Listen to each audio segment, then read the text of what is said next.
Sure it is live, but you never know here. It says we're live, so I'm live, you're live, we're live. What's happening out there, everyone? It's Shawn at Hire, Lead, and Chill. I was going to say it's 4 o'clock Tuesday because it always is when we do our thing, but it's 3 o'clock on Tuesday because I had to bring in my all-star a little bit earlier. I've got stuff going on with my son's doing some driving lessons, and he's doing some drum lessons, and now he's doing, and I think I got to get him to a doctor's appointment at like 4:15 or something like that. That's why I had to move it up. But normally we're at 4 o'clock every Tuesday. I don't know who's on next week. Somebody cooler than me, I'm sure. I'll let my VA post it all over the place, and you'll find out. Just a real quick thing before I bring my good friend Beth in. All kinds of crazy things going on globally in the world, right? We always know that. Do not want to get political at all. I can on other occasions. I'm not getting political today with anything, but I will say that things are happening in the world where more manufacturing jobs are going to happen in the United States if these things play out the way that it's outlined right now. I don't know what that it means for inflation. I don't know what it means for a lot of things. I don't know what's going to work, what's not going to work. That's not what I'm judging. But I think that if things, if more manufacturing jobs come here, okay, whether it's because of this, that, or the other, that's going to pull from our labor market, right? Because manufacturing is sort of blue collar. Men and women go on factory lines, and then we got more warehousing jobs. We've got all kinds of different things going on. So just a little bit of caution to really sharpen your saw when it comes to some recruiting stuff. Not that we don't ever want to do that, but I know we're really getting busy this time of year. And just remember retention and make sure that those employees are happy once you get them. I know that's repetitive, but I think there's going to be some really strange things happening in the labor market, and it's going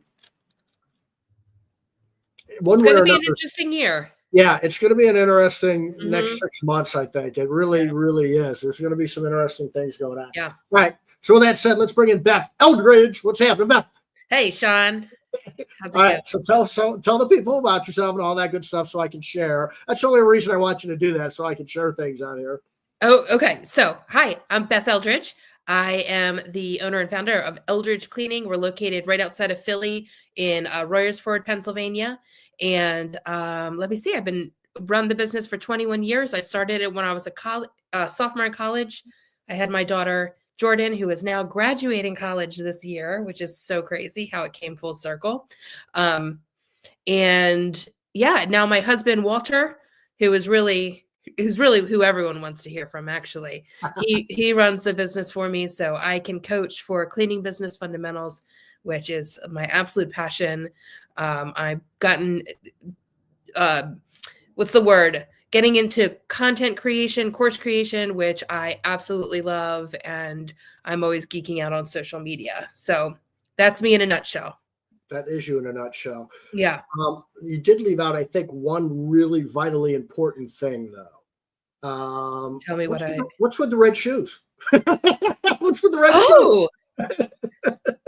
You haven't heard the story?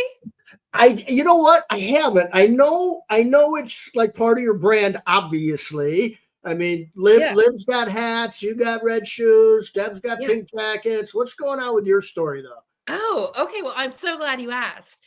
So first, my legal name is Dorothy. So I've always been obsessed with like ruby red slippers. It's always been my thing with anything Wizard of Oz, always. So let me think. So I just become a coach and I'm like super, super nervous. And we're in Texas. Of course, we're always in Texas. Actually, I was with the CBF Elite. So CBF, there's different tiers. And the highest tier right now is the Elites. And you have to be a $1.5 million company or above. Yep, so nice. It's our first event. We're in Texas. We're going to get a photo shoot done at Warplan Studios. And I'm all nervous about what I'm wearing. And I'm walking out of the hotel with Debbie.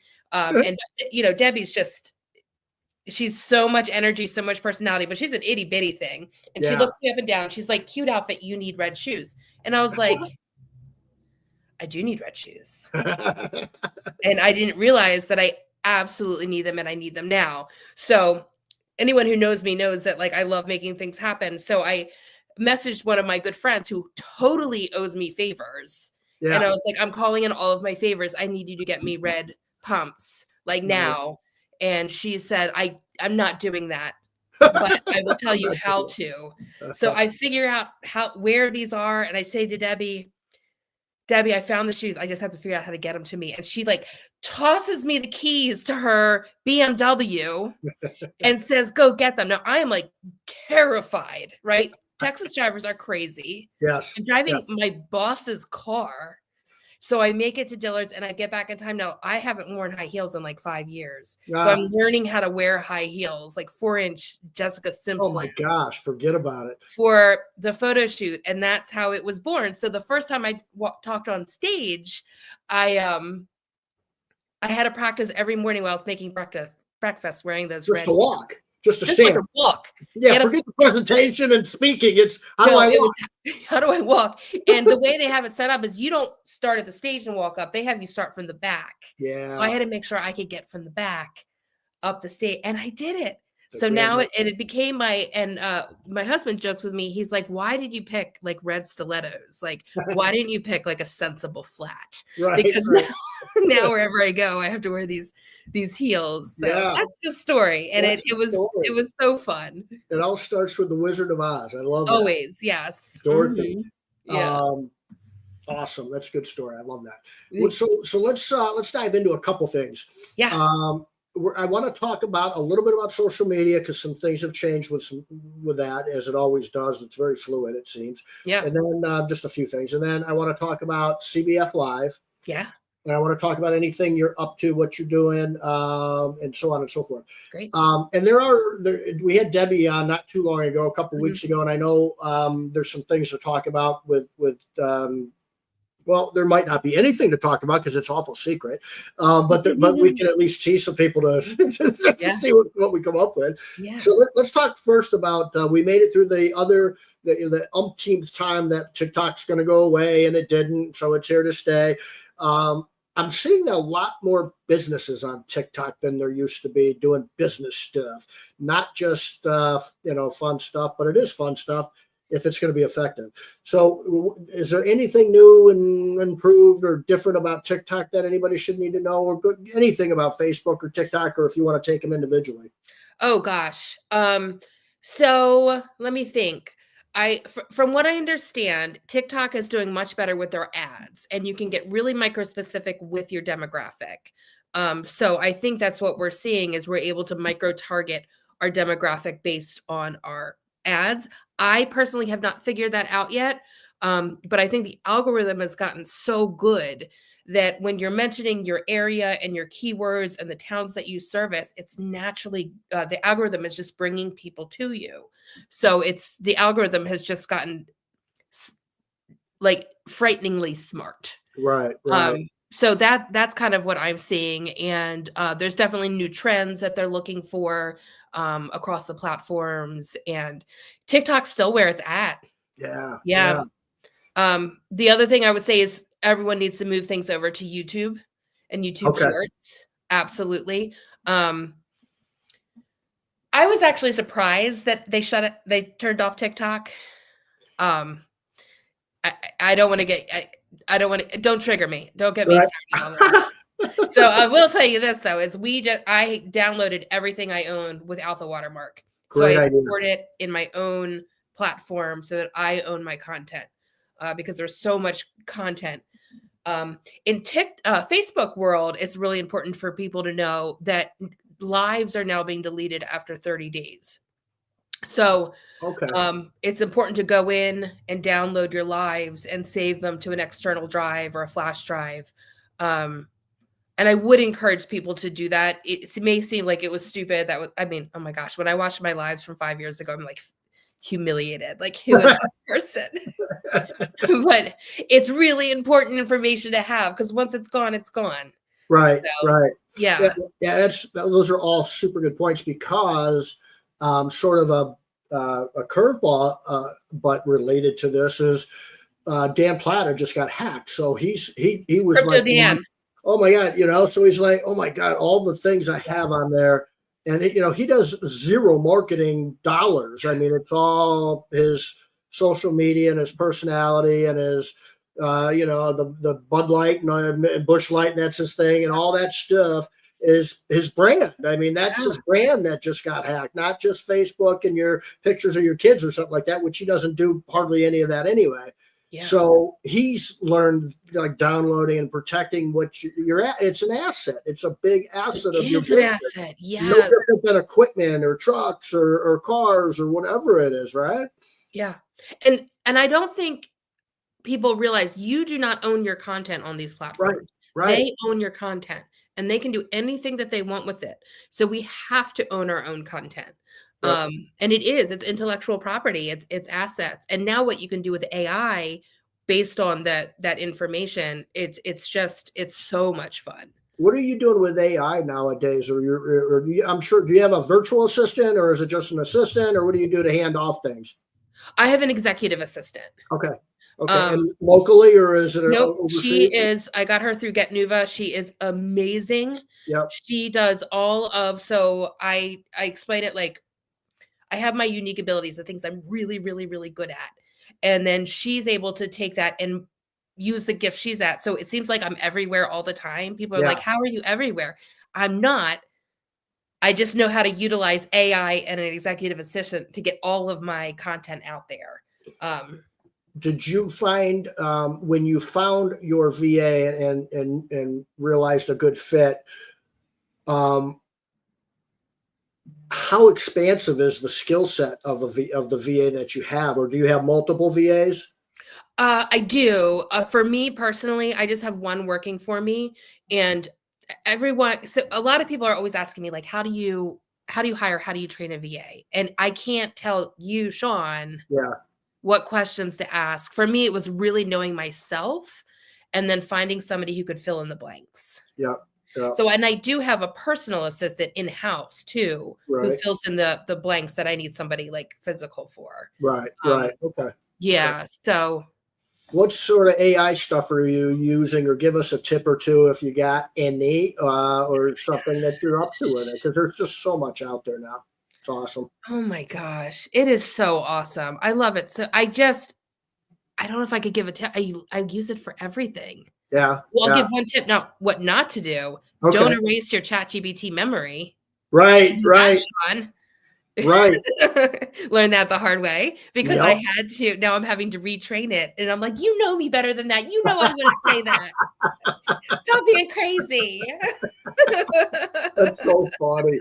It's a weird thing to get to a point where you can't tell. Like I don't know when I watch things if it's real or not. And I mean it like there's no way that movie star said that. There's just no way. I mean, you know what I mean? And so when does it become, I told Platt, because Dan was like, I hate AI, you know. I'm like, dude, I like it in a lot of ways. I look at it like the internet, I even look at it like TV was supposed to be a fad. I mean, all these things that were fad isn't going to work, going to be harmful, going to kill everybody. You know, maybe TV has hurt people a little bit. We're a little bit heavier and, diabetic and things like that. Right. I get that part of it, but it's not a fad. It's not a fad. No. And so I told him, I said, we need to come up with a way that you can subscribe to our thing, and our thing is going to do this. It's going to automatically, anytime you're looking at something, reading something, hearing something, watching something, whatever it is, our stamp will come up and say, this is real. This is not AI faking you out. Something like, you know what I mean? Something like I do know what. I totally know what you mean, because I get paranoid. I get like all up in my head, like that somebody's going to impersonate me. Yeah. This is crazy. So I did this vivid vision thing, right? Like Debbie brought Jennifer Hootie to retreat. I don't know if you were there. No. I did this really in-depth vivid vision. And I put it into AI and said, write affirmations based on this. And then I put it into one of my AI platforms. And I said, like, it read it in my voice. Like, literally, it sounds exactly like me. Yeah. So I listened to myself in AI giving affirmations in a voice that no one could tell the difference. That's crazy. And that's got a lot. You're right, because I looked about a year and a half ago into some outbound calls. Yeah. For like generate leads. And it was okay. Like you can get a Southern accent and it was all right. And then it was kind of choppy a little bit here and there. You could kind of tell it was AI, but you can't tell anymore. I don't care who you are. You can't tell. It's crazy. Yeah. Yeah. It's crazy. Yeah. So tell me more about, so that's enough on social media stuff. Okay. What about things you're doing right now? I mean, I saw a couple cool things that you were out and about, and you're like, I'm going to try this big thing. I don't know if it was like a pretty big deal. And then you literally like bit the bullet. You're like, I'm jumping over it. And I'm doing it. Yeah. So if you want to talk about anything with that, or where you're headed with that, or if it's still something in the works. Sure. No, I'm happy to talk about it. So let's hear about it. I just developed this absolute love for creating courses. When Debbie had me do Deep Clean Specialist, I was like, this is amazing. I get to really use my brain, really. And it's something that I didn't realize I have such a deep need for, to like really work my brain. So I knew there was something else. You know how you just know there's like a missing piece, and I was really good at creating the courses, but I didn't know how to like market them and sell them. And it was all basically instinct, and of course help from Debbie, but her resources are limited. So I went to Russell Brunson's last funnel hacking event. Nice. And it was amazing. And so I signed up for his course on how to really, really develop courses, and it's just really, really deep and inspirational. So I'm redoing Deep Clean Specialist. That's how I'm first starting. So I'm doing Deep Clean Specialist 2.0. It rolls out April 28th. It's being offered in English, Portuguese, and Spanish. Nice. And there's all kinds of like workbooks. There's playbooks. It's just me teaching with all these pop-ups. We have Eno Padilla is doing the Spanish version. PCT Bella and Jane are doing the Portuguese version. And it just feels like an awesome way to like practice and really nail this whole process. Right. Right. Yeah. I mean, I remember years ago, courses have been around for a long time. Right. But they were mainly like in ebook form, right? Somebody would put together like a Word document. They turn it into a PDF, maybe toss a few images in there and say, read this. And it was, and you really didn't get a ton out of it. Right. And so, but now with funnels and with automations and workflows, retargeting and all those sort of things, it's a hell of a lot easier to market. But it can, it can also be, until you get that system down, and that's probably what Brunson's whole thing was all about, was how to get that all down, because I know your brain works a lot like mine. It gets scattered with all these things that can happen and these possibilities that can happen. It's hard to reel it in and then streamline it. Yeah. But once you figure that out, it's also easier for the consumer to digest it and get more from it, right? Yeah. Yeah. So tell me, so what was the Brunson thing all about? I saw one or two other people there that I knew. There's a bunch of us there, yeah.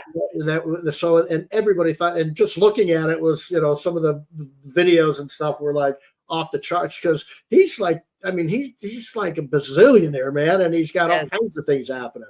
He is. It was something. Well, at first, it's 4 days long. Yeah. And I'm actually, believe it or not, I'm very introverted. I'm an outgoing introvert. Right. So and it's a bunch of like tech bros, and like that's not my vibe. Yeah. So I was nervous. I was given the opportunity to go. I was nervous. I mean, it is like a rock concert. There was 5,000 people there. It was done with such quality, and the energy was so good. His speakers were amazing. Like Tony Robbins spoke. Yeah. It was really, really amazing and so inspirational. So done with such quality. Yeah, it was so good. So good. Nice. Yeah. So on April 28th. So talk a little bit about that. What it's coming out, the Deep Clean. This is a sort of a 2.0, you said, Deep Clean course. Mm-hmm. So what does that mean, a Deep Clean course? What is, who is somebody that would benefit from it? What is it all about? And I know when I owned my cleaning company, anything deep clean was like an absolute hit or miss. It Yeah. was made a ton of dough, lost a little dough, got somebody pissed off and made no dough. You know, it's a lot different when you have it streamlined. And I'm Right. sure, what are some of the main things that you've found in the first version that were helpful, and then what does that look like in 2.0? In the second version. So the first one we rolled out, and it's train the owner, where I train the owner how to set up this deep clean specialist program. Then it's train the specialist. So it's a role that we've developed now in the company, Right. and how do we train them for the role and function in the company? And then there's a train the cleaner, which is basically how do we systematize and streamline deep cleans, because it really hadn't been done. As Yeah. far as like, how do you walk into a house? Like Debbie nailed it with speed cleaning. You walk into a house and this is how you do it. But Yep. deep cleans are so, you never know what you're walking into. Right. Right. So it's really hard to systematize such a random. Yeah, I mean, Mrs. Jones can say, I've got this as a deep cleaning and that my house isn't in that bad of shape, and you go there and it's a wreck. You go to somebody else and says, this is why I'm calling you. And you're like, where's the dirt? Where's the dirt? I know. And that's almost worse. It is. Yeah, so it's a whole system for that. And the first one was a webinar, me and Debbie teaching. The second one was me teaching them live. We're not doing anything with Train the Cleaner because that was just finished. So now it's in modules. Oh, beautiful. And I'm doing, there's like pop-ups, there's B-roll. And for the boot camp there, it's shorter. So what I've been doing with my specialists is, rather than showing it all at once, I show them module 1, and then we go through the workbooks. We do role play, trying to touch on all the different, like there's questions for them to answer about them personally and their goals. So it's a much more like interactive, because when I joined CBF, we had a big business and we fixed it quickly, just implemented everything. And we were growing, 25% of our work was deep cleans. I remember you told me that. I was stunned. I was absolutely stunned. It was crazy. Yeah. So we had to figure out something that we could succeed on the deep cleans without me going out. Yeah. Yeah. Because I had to go out and, it was a mess. So through all this trial and error, that's what we came up with. And it's awesome. It's really cool. It's a really cool system. Yeah. And so that's are there levels of it? Like you can get this, and then if you want to get this, you can get more, or is it, this is really what you need, take it or leave it, because that's exactly what it is. It's not going to help you to have module 1 and that's it. Right. No, we rolled it out separately because it was built separately. But, Debbie and her brilliance was like, no, like if they need one piece of this, they need all of it. So, they do have it set up. I think right now it's being offered with a payment plan, which is really nice of Debbie and Diana. But it's really, I'm very proud of it. It's really cool. Is this something that's inside of a new platform? Is it so it's rolled out? I did the same thing with our growth hub. It's like, here's all this stuff on culture, core values, leadership, and employee retention, and some other things, which those all go hand in hand. Right. Vision. And we went back and forth. Should we just let them have it? And here's everything, all our customers, and I'm like, I think it's important to have your vision in place first before you understand what your culture needs to be and your core values, and then maybe core values, then your culture, and then some retention ideas, and then tie it all in so that's all aligned. So all the energy, all the motivation, and all the stuff is headed, and momentum is headed in the right direction with everybody, right? That's huge. That is huge. So they're given the whole thing and instructions on, this is how you go through it. Okay. It's up to that. It's all there. I mean, literally anyone could take it and build a deep cleaning team out of it. You can almost have that as your own business. If that's, I just want a deep cleaning business. That's my business. I mean, I guess people could. I wouldn't recommend it, but I guess people could, right? Right. I mean, would you want to run that business, Shawn? I wouldn't recommend it either. I don't want to run that business. But I wouldn't recommend not doing deep cleanings. Is there a difference between deep cleaning and a first cleaning? For us, it's the same. For us, we require a first-time cleaning. Right. But so much is, I don't want to geek out too much on it, but so much of it is, we work so hard to get these sales. We train these teams.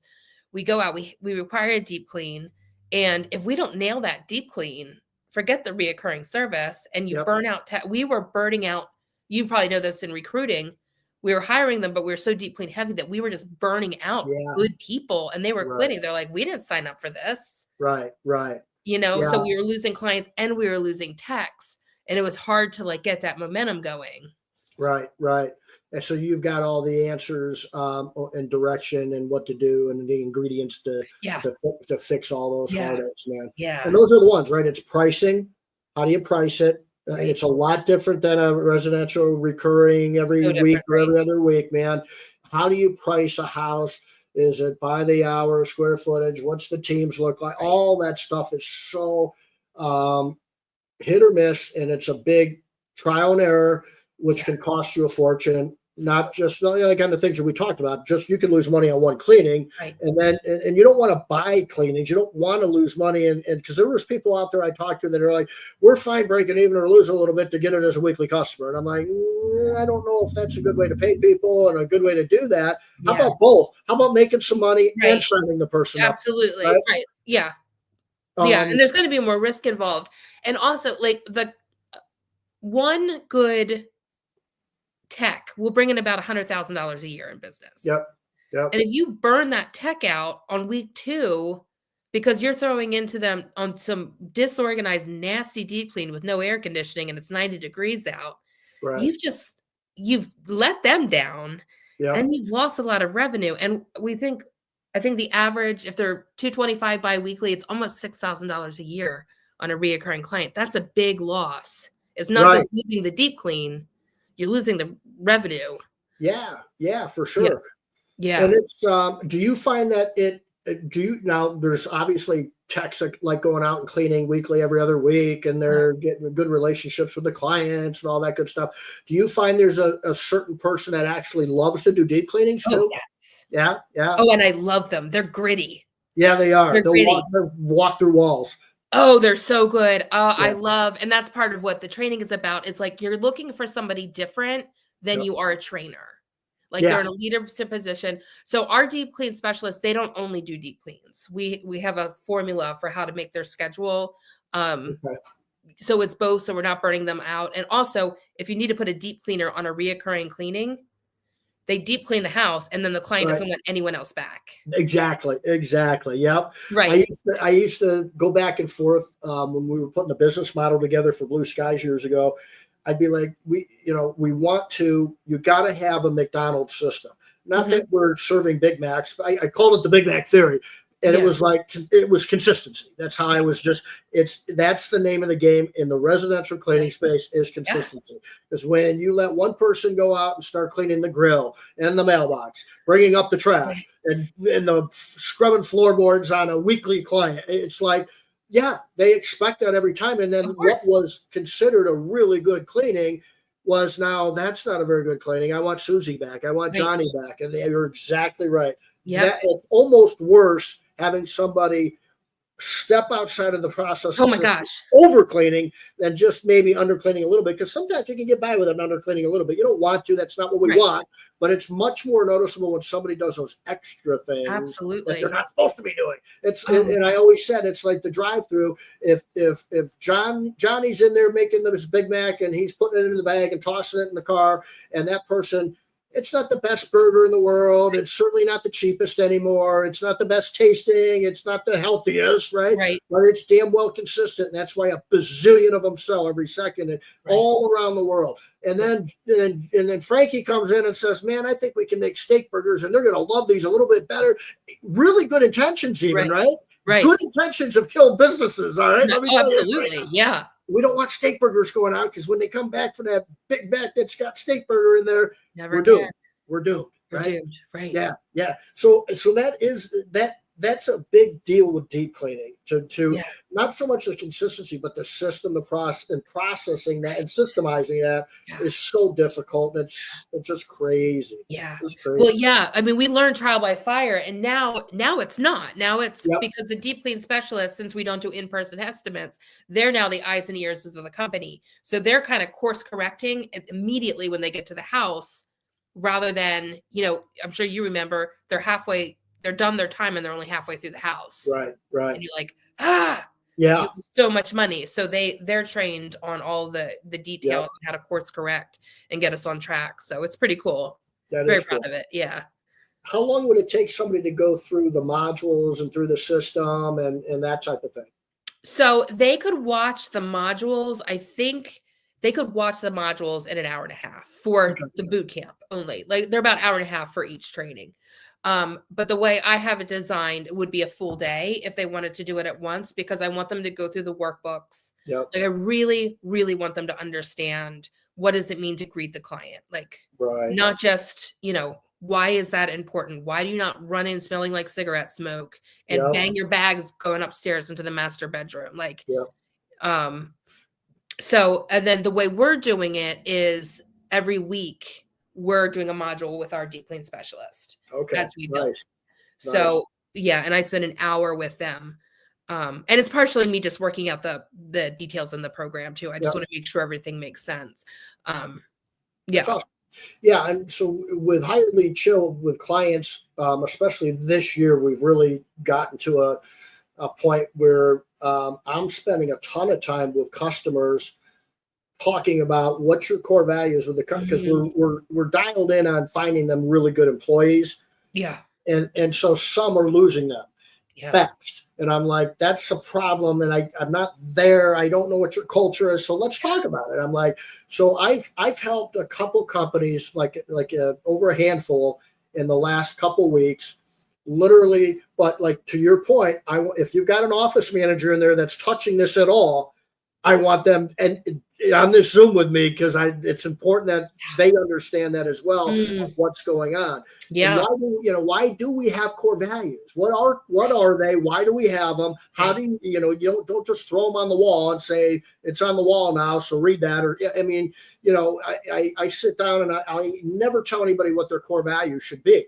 That's not up to me to tell you what your core values should be. But here's how you can manage your entire staff with your core values. Right. And it doesn't have to be emotional. It's not dramatic. It's just when somebody steps outside of them, you just call them in and say, hey, I was just thinking, I wanted to review the core values with you and the company, because the core values basically are our constitution here. And the only reason I have them as the owner is to make this the best place possible for you guys to work. That's why, right? It's not, and it's that simple. It really is that simple. Right. And when somebody's stepping outside of them, we talk, and hey, here they are, right? We talked about this. This is we didn't put it together for me, because you have to behave and have attitudes for me, or even the client. It's for you guys, so it's a class place to work, and it's fun to talk through with people with that, because like you said, those are things that you should understand as a business owner, that it's probably not a good idea to smell like smoke and throw shit around and bang up the house. Right. But your people don't know that all the time. No. Right. No, absolutely. Details. Yeah. We had one, she had a baby and left. But she was great, but she was just never taught, you can't say the F word. Right. No one told her. Yeah. Yep. Like she just didn't know. And so we had to teach her, like, and she was like really embarrassed. She's like, oh my gosh. Like, I sound like what? I believe that. I mean, and it's people, I always talk about perception when I talk about recruiting and this and that, and looking through the lens of the candidate, right? That's the same point. How, you have no idea what her experience was. I can assure you her parents probably swore it was common. Relatives swore. Maybe, that was just normal, common stuff. And I know families like that. I know families like that. I know people's families like that. They're good people. It doesn't make them bad people. That's just she's being herself. She's just being herself, really, right? And so if they don't know, they don't know. They don't know what they don't know. That's part of the leadership and understanding, looking through the lens and in those details. And, what do you say to a customer when you go to the door? If you go to McDonald's and you go to really good hotels and things like that, not expensive hotels necessarily all the time, but really good restaurants and good, and you start to hear people say the same thing, right? like Chick-fil-A. Yeah, it's like they say, what was it? Welcome to Moe's, right? I mean, stuff like that is a system. Yeah. And so that's good to have the details because the details make you different than everybody else down the block. Yeah. I love that. And just not assuming ignorance and not lack of character a lot of times. Yeah. Can I ask you a question about your culture? What do you feel is the block that people have in enforcing their core values? Is it they don't understand them themselves? Yep. Or they don't know how to have boundaries in enforcing them, or somewhere in between, or both? I think it's two things. I think one is, I think too many business, and you got to remember, I am hyper focused on employee stuff, right? That's what I do. Mm-hmm. So I think people say, what are my core values? And that's what I want my business to be, right? And I think your core values shouldn't be your business core values. It shouldn't be, because, and I'll try to make a point as to why. Let's say I am a Christian and I'm a very religious Christian guy. Right. That's a very important core value to me. Right. I can't hire people that aren't Christians and say, you've got to have these core values as a Christian, right? And that's just kind of a little bit over exaggerated. Right. Maybe not so much, but to make my point. So in my view, the core values have to be all about the employee. The core value should be, we have to have certain attitudes and behaviors so that you wake up every morning and love to come to work. That's why the core values are here. So what are those attitudes and behaviors that we all need to agree that we need to behave this way and act this way, including the owners, in order to make this a world-class place and a happy place for you to work, not because you have to do it because I say, not even for the client, not for not the community. I want you guys not to wake up and go, geez, if Jane doesn't show up to work again today, I don't know how the hell am I going to make it through my day? If you work in teams of two and you got to wait for Fred every morning, you're going to wake up and hate that. So maybe we have accountability or timely, whatever it is, as part of those core values. And then that's the key, I think. And that's easy for them to buy into, more so than we've got one of our core values is being the best customer service in the world. Okay. That has nothing to do with me. That has to do with the customer. Okay. And so it's got to be about them, positive. My big one's positive, right? So I think it's immoral that if you come to work and you're bitching about politics, the world, and your vehicle, and your husband and wife, and your kids, and that's immoral to me. You have no right to do that, because then it makes an unhappy workplace. You don't have a right to make everybody unhappy. What is the Constitution? I think core values is the Constitution of your business. What is that? It's a bunch of laws, not because of the good people and the law-abiding people. It's to make sure that the people that are stealing and cheating and that type of thing are held accountable. Same thing here. If you're stepping outside of these core values, and I think it's the way to manage your employees. If I walk through the office or I'm in my office and I hear Jane or Joe sitting there talking about Mrs. Smith, our customer, who's a bitch and who's a this, and I hate going there. I've got to step outside, not next week, not tomorrow. I step out of my office. I'll put somebody on hold, or I'm looking over at my office manager, or I'm telling who's your culture coach, who's your culture manager for the business. I suggest somebody's got to handle that. Hey, Jane, come on in. I want to talk to you about the core values a little bit. I just want to remind everybody, and I'm doing this. And so, hey, one of the core values is positive at all times, right? And I would just want to ask, do you think what I just heard in the conversation out there, do you think all of the conversation I just heard out there is within our core values or not? Now, did you hear me say you did this, you said that, and you bet, and that I never said you did this or you didn't do this. All I said was, come on in. I heard a bunch of conversation out there, heard your voice out there too. Do you think there's anything that I heard that's outside of, I never said you did this or you did that, right? Now, if she does not hold up to that and have some ownership and accountability, I've got a big problem with that. Absolutely. Now we're lying, right? So I'm going to have a problem with that. And I might sit there and go, you know what? let's own this a little bit. Then I'm going to bring it in and say, no. Here, in fact, here's exactly what I heard you say. And if you don't own it, that's one of our core values is positivity and ownership and accountability. Right. You're screwing over your employees. That's what I tell them. You're screwing over your fellow employees out there, and I can't have that because this has got to be a great place to work. Absolutely. Now, do you see? If they do, real quick, if they do own it, mm-hmm. then I just say, great. Let's just try to do better. That's all. Maybe is there anything I can help with? Are you having a bad day? Something happened at home? Let me know. I'll help in any way I can. And that's a leadership thing there. Absolutely. Hey, Fred, come on in, or Jane, come on in. Do you see anything in the core values, how you've been coming to work, or think, no, what are you talking about? Am I in trouble? No, I want to duplicate you 100 times. I just want to bring you in and cite a couple things that I heard you say or things you're doing that are just totally in our core value system here. You're the reason this place is awesome. Right. You're and what's your favorite restaurant again? And I'll get you a gift card by the end of the day or tomorrow. Right? That's how you manage those. That's it. All you're doing is that's the constitution of my business. Right. It's not screaming. It's not yelling. I don't get excited about it. The good stuff I do. Right. That's all. Right. That's as simple as it gets. Yeah. Yeah. It's so good. Do you find that people, I know when old walk all over me, Beth, had, if you believe that there was a thing like that, I had the hardest time. I had this like abandonment thing where I didn't want people to leave, even if they were horrible employees. Yeah. If you leave me, it means I'm not good enough. It was this whole mommy thing that I had going on that does not work in business. But do you see that a lot? Like, cause I feel like people, they know their core value, they know it's not acceptable, but they just don't know how to set those boundaries.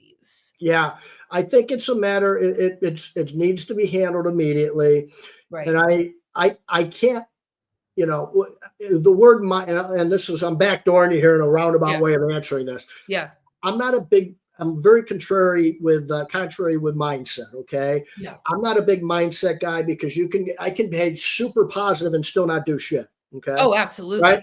Yeah. I'm an action guy. So you can sit there all you want and want things and think things all day long and this and that. But you've got to do the right thing at the right time for the right reasons with the right people.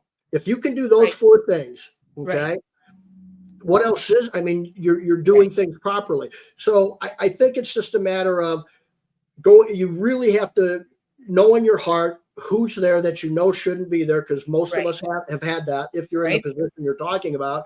And then you've got to say, this is it, I'm done. Right. So one of the things that makes it easier, I think, is recruiting. Build your bench, never stop recruiting. Yes. Have a pool of people that you're building relationships with so that you can look over and say, okay, I interviewed 3 people. I'm not hiring. I'm fully staffed. But I just interviewed 3 people. Why am I letting this person ruin my life? Why are you not sleeping because you own the business? Right. This should be a fun. You deserve a fun, good, positive place for people to come to work and you prosper. Right. Why would you not want that? And you have the ability to do that with just a few tweaks to what you're doing. Yeah. And it might be, I've got a customer that I said, you need to hire a general manager or something if you're not going to change. Absolutely. That's not your strong point. And you've been in business for 20 years. Right. I don't think it's going to change. What can change is you and I look for somebody that's going to do it for you. Absolutely. I love that. And I love what your point is like. And I think we've all doesn't sound like you have, but we've fallen into this, like putting way too much weight on how we feel about things. Yes. Oh my God. That is so true. Are you a Gen Xer too? I'm just whatever the hell the one. I missed that cut line. I'm one above it, I think. You're not a boomer. There's no way. I was born in 1968. Am I? I don't know. I don't know. You're probably around okay, you're 10 years older than me, but like how I felt about anything was irrelevant. And I think it was too far. The pendulum was too far. But then it swung so far and we're so paying the consequences. Yeah. I mean, it's unbelievable. Yeah. And the pendulum has got can you imagine if we lived our lives based on how we felt about things? Oh, God. First, I'd be miserable. Yeah. Yeah. Well, the other one, in addition to that, I think you could Siamese twin that with thinking. You know, if I went around believing that my thoughts are reality, I'm in trouble. Right? Right? I mean, thinking is not reality, folks. I got news for you. Right? So, I have conversation with my son about this. And I say, I said, because he's having some issues. And so I said, son, you're thinking, you just have these thoughts that you think are real. And I said, let me make a silly point to make my point, a silly thing. And so I say, okay, here's dad, and there's these 3 beautiful young ladies that just can't wait to dance with dad and have fun with dad, and they're just knocking my door down, buddy. I can think that all I want. I assure you that it's not reality, son. That is not reality. So I make a crazy point. Well made. Yeah. Yes. Oh my gosh. Yeah. Well, I think that thinking then, will energize your emotions, which is not good, because then you start believing things that aren't true, or you're getting out of the now and you're looking at, oh my God, the future, which is all about worry, or the past is why didn't I do that, or I know that this is going to happen, and it's those things are just super energy draining. They're irrelevant, and they're just you trapped in you getting in your own way. Yeah. Well, and to your point earlier about employment changing, we've kind of had the luxury of leaning too much into our feelings and our thinking, but I think that's about to change. Yeah. Yeah. Like you don't get to just not feel like going to work. Yeah. I mean, and that's the thing too, with if you to wrap it all back into those core values and managing that, how do you manage that? It's if you place all of that in not personal to you, okay, but it's if they show up late and you lose a customer, it's not personal to me, and this is part of what I coach. It's they're screwing over their fellow employees because now we've got less revenue, which means less money for people. Yeah. And then she's going to tell the neighbors that could have been one of our customers that would have paid you guys more money. I'm not losing sleep over this. I'm just concerned that you guys have somebody in here that thinks that's okay to take money out of your pocket and do those things to you. Right. And also, how about the single mom who rushes their kids to daycare and gets there on time? Right. What does that say to her? Absolutely. Absolutely. And that's the thing about having that bench too with recruiting, is when you can't fire the C employee that's showing up late and doing those terrible things, while your A employee, single mom, is being on time, working her butt off, dropping the kid off and doing all those things, and you're dragging ass because you're out at the party last night. Right? I mean, that sooner or later, single mom's going, what am I doing here? Why do I care? Right. Right. Which brings it again back to the core values. You have no moral compass or you have no right to do that to her. Right. If you put it all into the employees and how you're screwing over the rest of the employees, the other employers are going to start buying into those core values and loving those core values because it's a better place for them to work. Yeah. Yeah. And then the culture thing, to me, I used to think culture was more important than anything, but I think if your core values are in line, you kind of automatically have a culture that's going to be working, sort of. I agree. And you can then have some fun with culture and say, what do you want your vibe to be?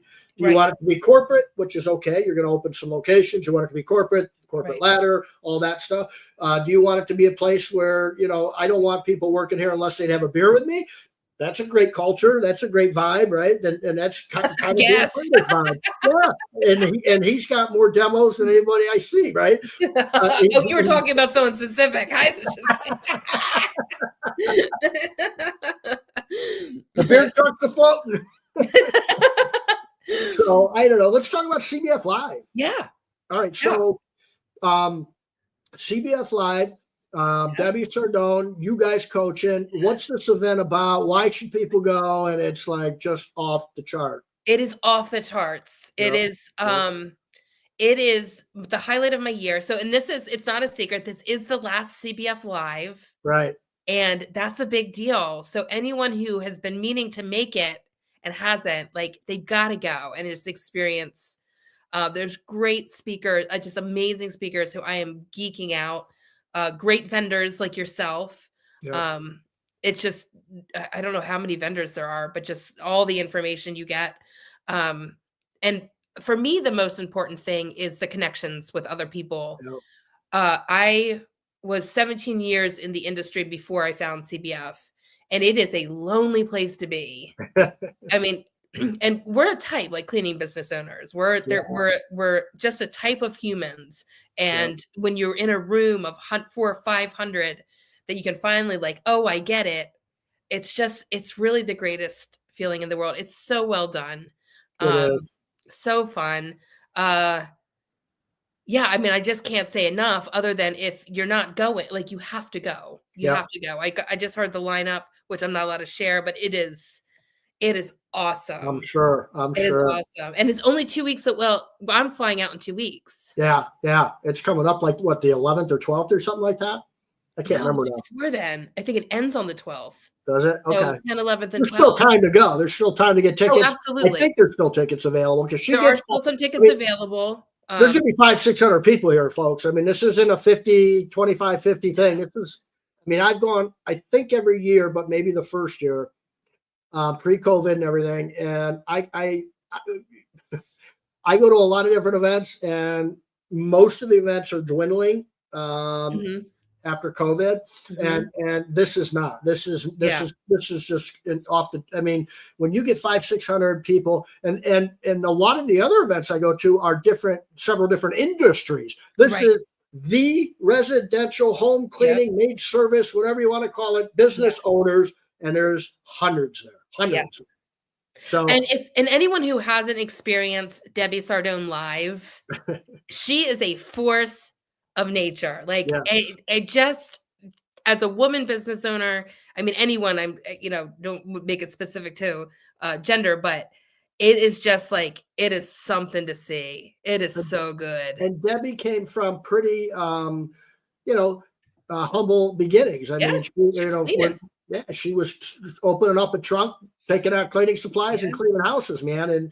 And she's been a really big part of changing the industry from sort of unprofessional, maybe just get your neighbor's daughter to clean, or somebody that's just kind of cleaning a couple houses a week, and to, you can make decent money. It was kind of, and then when you started the business, it was sort of almost minimum wage, maybe $1 over minimum wage. Right. And then the way that the industry has just grown and changed, you've got, it used to be a cleaner might be able to go out and produce $30,000 for you a year, $40,000. Now it's $100,000. Yeah, you've got, and not only because of inflation, that's a very little part of it. It's because of the professionalism and the value that we've brought to the industry. And I've been in it, about as long as you have, Beth, and it's just amazing to see the changes. And she's been a big part of that. And she's been a leader in that, very instrumental in that. And maybe the best of all is now there's people that aren't making $1 over minimum wage. Some people are making $50,000 a year, $1,200 a week, $60,000 a year cleaning homes, folks. And that's buying homes. Yes. When our techs can buy homes, that's amazing. Like, that is amazing. Yep. It's a game changer. And they like doing it, and because they've got the right equipment, the right training, and it's professional now. And it's something that, maybe in the past, what do you do? I clean toilets, and now it's like I'm a professional cleaning technician, and it's with a company that does these things, and they're doing the Little League baseball. They've got they've got all this money they raise for this charity, and all those sort of things that happen. And these are things that are at CBF Live, how you can help your community. Why it's a good thing. And it's okay to get on the news and say, yep, I'm ABC Cleaning. I've cleaned for cleaning for a reason. And there's just so much branding and all the things that go into it.